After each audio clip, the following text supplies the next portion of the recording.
Medan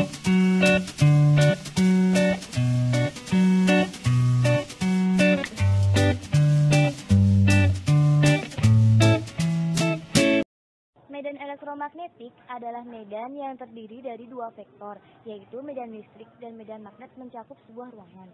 Medan elektromagnetik dapat ditinjau lebih lanjut melalui persamaan Maxwell. Persamaan satu yaitu divergensi dari medan listrik. Kita bisa membayangkan sebuah kubus kecil untuk pendekatan persamaan ini. Terdapat vektor E yang masuk dan melalui suatu bidang pada kubus. Fluks yang masuk dan keluar besarnya sama, namun fluks masuk bertanda negatif karena berlawanan arah vektor normal. Maka total fluks adalah dou E per dou X, delta Y, delta Z. Lalu bila ditinjau dari tiga arah, X, Y, dan Z, maka didapatkan nabla dot vektor E dV yang sesuai teorema Gauss. Menurut hukum Gauss, integral fluks terhadap luasan sama dengan muatan dalam dibagi dengan emisivitas energi.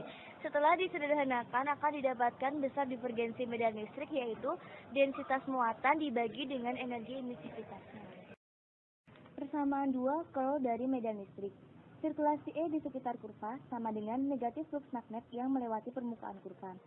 Untuk persamaan sebelah kiri digunakan teorema Stokes, sehingga didapatkan persamaan sirkulasi medan listrik di sekitar kurva. Mengingat bahwa fluks medan magnet adalah hasil perkalian antara komponen normal rata-rata dengan luas permukaan, maka digunakan teorema Gauss untuk membuktikan bahwa sirkulasi medan listrik di sekitar kurva adalah diferensiasi parsial dari fluks medan magnet yang melewati permukaan kurva. Hasil persamaan sebelah kiri dan kanan disubstitusikan sehingga dihasilkan bentuk persamaan integral yang masing-masing sisinya diturunkan terhadap luas. Dengan menghilangkan bentuk integrasi pada masing-masing sisi dan mengalikannya dengan inverse dari vektor normal, didapatkanlah persamaan dua Maxwell.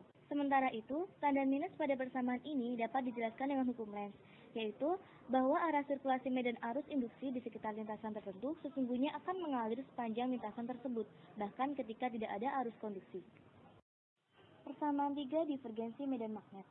Fluks medan magnet yang melewati permukaan tertutup sama dengan 0.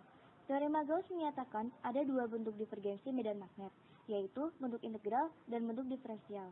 Untuk bentuk integral dari hukum Gauss, persamaan sebelah kiri menyatakan fluks magnetik atau jumlah garis medan magnet yang melewati suatu permukaan tertutup, sedangkan persamaan sebelah kanan adalah sama dengan 0. Hal ini sesuai dengan gagasan pokok dari bentuk integral hukum Gauss untuk medan magnet, yaitu total fluks magnet yang melewati setiap permukaan tertutup sama dengan 0. Untuk bentuk diferensial dari hukum Gauss, persamaan sebelah kiri menyatakan deskripsi matematis dari divergensi medan magnet, yaitu kecenderungan medan magnet untuk mengalir lebih kuat menjauhi suatu titik daripada menuju titik tersebut. Sedangkan persamaan sebelah kanan sama dengan 0. Hal ini sesuai dengan gagasan pokok dari bentuk diferensial hukum Gauss untuk medan magnet, yaitu divergensi medan magnet di setiap titik adalah 0. Bentuk diferensial ini paling mudah ditentukan dengan koordinat silindris, yang mana medan magnet hanya mempunyai komponen radial, sehingga divergensi medan magnet sama dengan 0 karena fluks yang menjauhi titik harus sama dengan fluks yang menuju titik tersebut. Persamaan 4 curl dari medan magnet. C kuadrat dikali sirkulasi medan magnet di sekitar kurva sama dengan D fluks medan listrik yang melewati permukaan per dt ditambah fluks dari arus listrik yang melewati permukaan per epsilon 0. Untuk persamaan sebelah kiri digunakan teorema Stokes, sehingga didapatkan persamaan sirkulasi medan magnet di lintasan kurva tertutup dalam bentuk integral. Untuk persamaan sebelah kanan mencakup dua sumber untuk medan magnet, yaitu fluks dari arus listrik yang melewati permukaan dibagi dengan epsilon 0 dan perubahan fluks medan listrik yang melewati permukaan lintasan.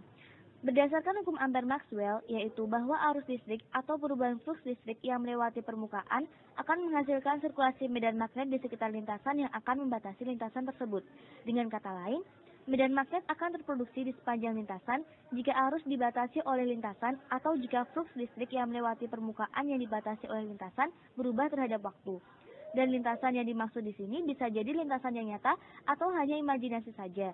Yang jelas, medan magnet akan terproduksi dengan adanya lintasan atau tanpa lintasan tersebut.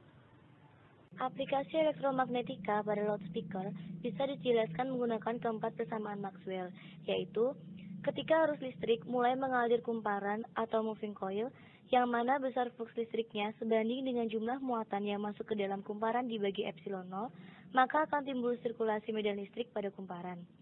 Sirkulasi medan listrik akan menyebabkan munculnya medan magnet, yang mana arah arus listrik dan medan magnet dapat ditentukan dengan aturan tangan kanan dan juga hukum Lenz. Dan telah diketahui pula bahwa divergensi medan magnet adalah nol, karena dalam loudspeaker terdapat magnet, yang mana di setiap magnet pasti memiliki kutub utara dan kutub selatan, sehingga divergensi medan magnet akan selalu bernilai nol.